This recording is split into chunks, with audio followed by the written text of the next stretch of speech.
ਅਗਲੀ ਖਬਰ ਦੇ ਵੱਲ ਵਧੀਏ ਸ਼ਰਮਾ ਜੀ। ਤੇ ਪਿਛਲੇ ਕਈ ਦਿਨਾਂ ਤੋਂ ਆਪਾਂ ਪੰਜਾਬ ਦੇ ਸਰਕਾਰੀ ਮੁਲਾਜ਼ਮਾਂ ਦੇ ਲਿਹਾਜ਼ ਦੇ ਨਾਲ ਖਬਰਾਂ ਸਾਂਝੀਆਂ ਕਰ ਰਹੇ ਹਾਂ ਤੇ ਇਸੇ ਸਿਲਸਿਲੇ ਨੂੰ ਅੱਗੇ ਤੋਰਦੇ ਚੱਲ ਗਏ ਆਪਾਂ। ਪੰਜਾਬ ਦੇ ਮੁਲਾਜ਼ਮਾਂ ਦੇ ਕਹਿੰਦੇ 37 ਭੱਤੇ ਜਿਹੜੇ ਨੇ ਭੱਤੇ ਮਿਲਦੇ ਨੇ ਜਿਹੜੇ ਮੁਲਾਜ਼ਮਾਂ ਨੂੰ, ਉਹ ਸਿਮਟ ਕੇ 5 ਰਹਿ ਜਾਣਗੇ। ਮੁਲਾਜ਼ਮਾਂ ਦੇ ਜੇ ਐਂਗਲ ਤੋਂ ਸਮਝ ਗਏ ਤਾਂ ਉਹ ਕਹਿਣਗੇ ਜੀ ਇਹ ਤਾਂ ਸਾਡੀ ਕਮਾਈ ਦੇ ਉੱਤੇ ਬਹੁਤ ਵੱਡਾ ਡਾਕਾ, ਕਿੱਥੇ 37 ਤੇ ਕਿੱਥੇ 5। ਭੱਤਿਆਂ ਦੀ ਆੜ ਦੇ ਵਿੱਚ ਬਹੁਤ ਵੱਡਾ ਭ੍ਰਿਸ਼ਟਾਚਾਰ ਵੀ ਹੈ ਤੇ ਭੱਤਿਆਂ ਦੀ ਆੜ ਦੇ ਵਿੱਚ ਕੁਝ ਹੱਕ ਹਕੂਕ ਵੀ ਜ਼ਰੂਰ ਹੋਣਗੇ ਮੈਨੂੰ ਲੱਗਦਾ ਜੀ। ਪ੍ਰਵੀਨ ਜੀ, ਇਹ ਦੋ ਤਰ੍ਹਾਂ ਦੇ ਪਹਿਲੂ ਨੇ। ਜੀ। ਇੱਕ ਤਾਂ ਹੈ ਭੱਤਿਆਂ ਦੀ ਗਿਣਤੀ, ਦੂਜਾ ਹੈ ਭੱਤਿਆਂ ਦੇ ਰੂਪ ਚ ਮਿਲਦੀ ਰਾਸ਼ੀ। ਹਾਂ, ਬਿਲਕੁਲ ਬਿਲਕੁਲ ਜੀ। ਕੀ ਇਹ ਭੱਤਿਆਂ ਦੀ ਗਿਣਤੀ ਘਟਣੀ ਹੈ, ਰਾਸ਼ੀ ਘਟਣੀ ਹੈ? ਜੀ। ਪਹਿਲੀ ਨਜ਼ਰ ਤੇ ਸਰਕਾਰ ਇਹੀ ਜਚਾਉਣਾ ਚਾਹੁੰਦੀ ਆ, ਇਹੀ ਦਿਖਾਉਣਾ ਚਾਹੁੰਦੀ ਹੈ ਕਿ ਅਸੀਂ ਸਿਰਫ ਭੱਤਿਆਂ ਦੀ ਗਿਣਤੀ ਘਟਾ ਰਹੇ ਹਾਂ। ਠੀਕ ਹੈ। ਪਰ ਅਸਲ ਮਕਸਦ ਉਹੀ ਹੈ ਜਿਹੜੀ ਫਿਕਰਮੰਦੀ ਤੁਹਾਡੇ ਮਨ ਚ ਆਈ ਆ, ਕਿ ਪੰਜਾਬ ਸਰਕਾਰ ਨੂੰ ਇਹ ਲੱਗਦਾ ਕਿ ਆਰਥਿਕ ਬੋਝ ਹੈ, ਬੋਝ ਘਟਾਉਣ ਦਾ ਇਹੀ ਹਿੱਲਾ ਹੈ ਕਿ ਆਪਾਂ ਇਸ ਨੂੰ ਘੱਟ ਕਰੀਏ। ਅਸਲ ਚ ਕੋਈ ਨਵੀਂ ਕਵਾਇਦ ਨਹੀਂ ਹੈ ਜੀ। ਇਸ ਤੋਂ ਪਹਿਲਾਂ 2 ਸਾਲ ਪਹਿਲਾਂ ਦੀ ਕੋਸ਼ਿਸ਼ਾਂ ਹੋਈਆਂ। ਠੀਕ ਹੈ। 2 ਸਾਲ ਦਾ ਮਤਲਬ ਇਹਦਾ ਮਤਲਬ ਕੈਪਟਨ ਸਰਕਾਰ ਦੇ ਸਮੇਂ ਵੀ ਤੇ ਚੰਨੀ ਸਰਕਾਰ ਦੇ ਸਮੇਂ ਵੀ। ਜੀ। 9 ਜਨਵਰੀ 2021 ਨੂੰ ਪਹਿਲੀ ਵਾਰ ਵਿੱਤ ਵਿਭਾਗ ਨੇ, ਪੰਜਾਬ ਦੇ ਵਿੱਤ ਵਿਭਾਗ ਨੇ ਪੰਜਾਬ ਦੇ 47 ਵਿਭਾਗਾਂ ਨੂੰ ਚਿੱਠੀ ਲਿਖ ਕੇ ਕਿਹਾ ਸੀ ਕਿ ਭਾਈ ਸਾਨੂੰ ਆਪਣੇ ਭੱਤਿਆਂ ਦਾ ਹਿਸਾਬ ਕਿਤਾਬ ਦਿਓ, ਇਹਦੀ ਸਮੀਖਿਆ ਕਰਨੀ ਹੈ। ਤੇ ਉਹ ਤੋਂ ਬਾਅਦ ਕਈ ਵਾਰੀ ਕੋਸ਼ਿਸ਼ਾਂ ਹੋਈਆਂ ਪਰ ਸਿਰੇ ਨਹੀਂ ਚੜੀਆਂ।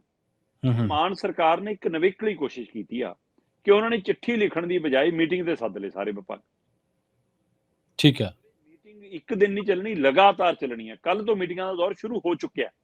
ਮੀਟਿੰਗਾਂ ਹੋਈਆਂ, ਅੱਜ ਹੋਣੀਆਂ ਨੇ, ਕੱਲ ਨੂੰ ਹੋਣੀਆਂ ਨੇ। ਇਸ ਤਰ੍ਹਾਂ 31 ਜੁਲਾਈ ਤੋਂ ਲੈ ਕੇ 8 ਅਗਸਤ ਤੱਕ 8 ਦਿਨ ਲਗਾਤਾਰ ਪੰਜਾਬ ਦੇ 47 ਵਿਭਾਗਾਂ ਤੋਂ ਇਹ ਸਾਰਾ ਖਾਕਾ ਲਿਆ ਜਾ ਰਿਹਾ ਕਿ ਭਾਈ ਲਿਆਓ ਆਪਣੇ ਭੱਤਿਆਂ ਦਾ ਹਿਸਾਬ ਕਿਤਾਬ ਜੀ।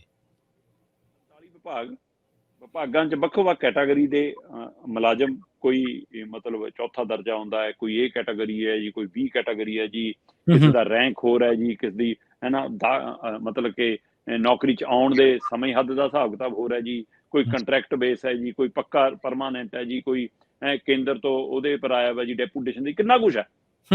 ਸੋ ਸਾਰੀਆਂ ਕੈਟਾਗਰੀਆਂ ਨੂੰ ਮਿਲਾ ਕੇ ਫਿਰ ਵੱਖੋ-ਵੱਖ ਤਰ੍ਹਾਂ ਦੇ 37 ਤਰ੍ਹਾਂ ਦੇ ਭੱਤੇ ਆ। ਉਹਨਾਂ 'ਚ ਕੁਝ ਭੱਤੇ ਜਿਹੜੇ ਪੱਕੇ ਮਿਲਦੇ ਆ ਮੁਲਾਜ਼ਮਾਂ ਨੂੰ। ਠੀਕ ਹੈ। ਕੁਝ ਮੁਲਾਜ਼ਮਾਂ ਦੀ ਕੈਟਾਗਰੀ ਵਾਈਜ਼ ਘਟਦੇ ਵੱਧਦੇ ਆ। ਕੁਝ ਕਿਸੇ ਖਾਸ ਘਟਨਾਕ੍ਰਮ ਤੇ, ਖਾਸ ਦਿਨ ਤੇ, ਖਾਸ ਮਹੀਨੇ 'ਚ ਜਾਂ ਖਾਸ ਕੰਮ ਲਈ ਮਿਲਦੇ ਆ। ਸੋ ਇਹ ਸਾਰੀਆਂ ਕੈਟਾਗਰੀਆਂ ਦੇ ਹਵਾਲੇ ਨਾਲ ਵਿੱਤ ਵਿਭਾਗ ਇਹ ਤੱਥ ਰੱਖ ਰਿਹਾ ਕਿ ਸਾਨੂੰ ਜੀ ਤਨਖਾਹਾਂ ਬਣਾਉਣ 'ਚ ਦਿੱਕਤ ਆਉਂਦੀ ਹੈ। ਠੀਕ ਹੈ। ਕਿ 37 ਤਰ੍ਹਾਂ ਦੇ ਭੱਤਿਆਂ ਦਾ ਹਿਸਾਬ ਕਿਤਾਬ ਤੇ ਉਹ 'ਚ ਵੀ ਇੱਕੋ ਵਿਭਾਗ 'ਚ ਅੱਡੋ-ਅੱਡ ਤਰ੍ਹਾਂ ਦੇ ਅੱਡ-ਅੱਡ, ਕਦੇ ਵੱਧ ਕੇ ਕਦੇ ਘੱਟ ਕੇ, ਕਿਸੇ ਘਟਾਉਣਾ, ਕਿੱਦਾਂ ਵਧਾਉਣਾ, ਕਿਸੇ ਮਹੀਨੇ ਜੋੜਨਾ, ਕਿਸੇ ਮਹੀਨੇ ਕੱਢਣਾ ਹੈ।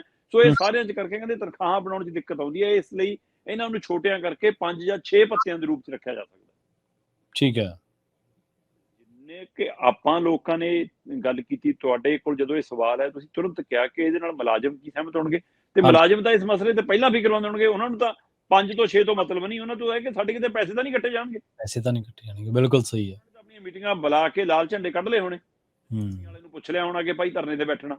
ਤੇ ਪੰਜਾਬ ਸਰਕਾਰ ਨੂੰ ਖਾਸਾ ਤਜਰਬਾ ਹੋ ਗਿਆ ਇਹਨਾਂ ਦਿਨਾਂ ਦੇ ਵਿੱਚ, ਕਦੇ IAS PCS ਅਫਸਰ, ਕਦੇ ਪਟਵਾਰੀ, ਕਦੇ ਤਹਿਸੀਲਦਾਰ, ਸੋ ਰੋਜ਼ ਇਹ। ਸੋ ਇਸ ਲਈ ਹੁਣ ਉਹ ਇਹ ਸੋਚ ਕੇ ਕਰਨਗੇ ਕਿ ਕਿਤੇ ਇਹ ਕੰਮ ਨਾ ਹੋ ਜਾਵੇ।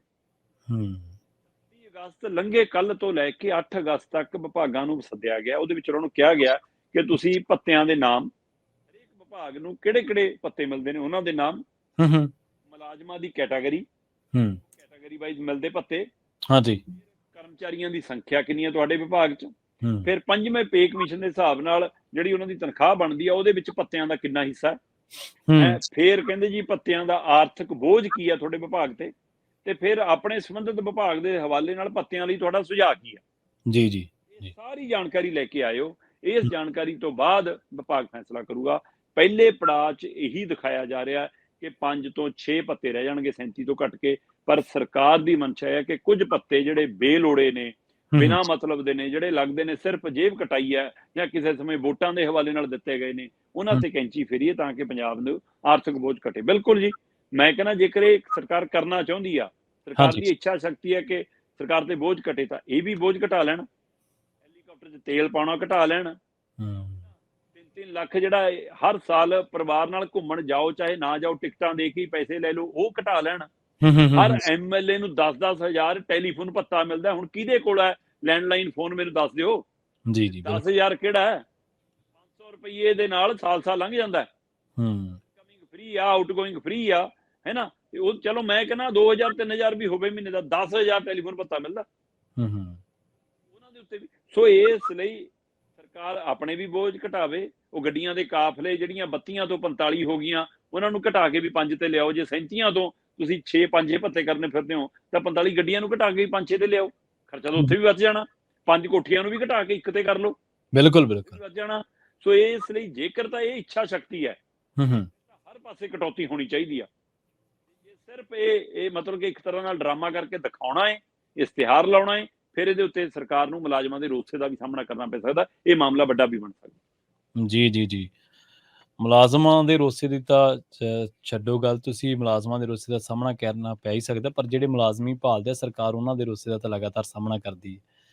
ਸਰਕਾਰ ਨੂੰ ਹਮੇਸ਼ਾ, ਹਰ ਤਰ੍ਹਾਂ ਦੀਆਂ ਸਰਕਾਰਾਂ ਨੂੰ, ਇਕੱਲੀ ਮਾਨ ਸਰਕਾਰ ਨਹੀਂ, ਰੁਜ਼ਗਾਰ ਦੇਣਾ ਤੇ ਰੁਜ਼ਗਾਰ ਤੋਂ ਬਾਅਦ ਜਿਹੜੇ ਲੋਕ ਕੰਮ ਕਰ ਰਹੇ ਨੇ, ਉਹਨਾਂ ਦੇ ਨਾਲ ਬੈਲੈਂਸ ਬਣਾ ਕੇ ਚੱਲਣਾ ਔਖਾ ਹੁੰਦਾ, ਬਹੁਤ ਜ਼ਿਆਦਾ ਔਖਾ ਬਿਲਕੁਲ, ਹੁੰਦਾ। ਬਿਲਕੁਲ।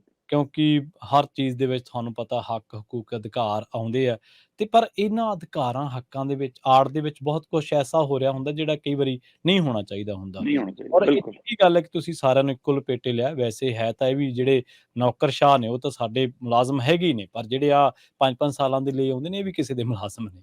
ਇਹਨਾਂ ਨੂੰ ਜੀ ਵੀ ਹਾਂ, ਬਿਲਕੁਲ। ਤਨਖਾਹਾਂ ਮਿਲਦੀਆਂ। ਸੋ ਸਾਰਿਆਂ ਲਈ ਇੱਕੋ ਰੱਸਾ ਹੋਣਾ ਚਾਹੀਦਾ। ਅਗਲੀ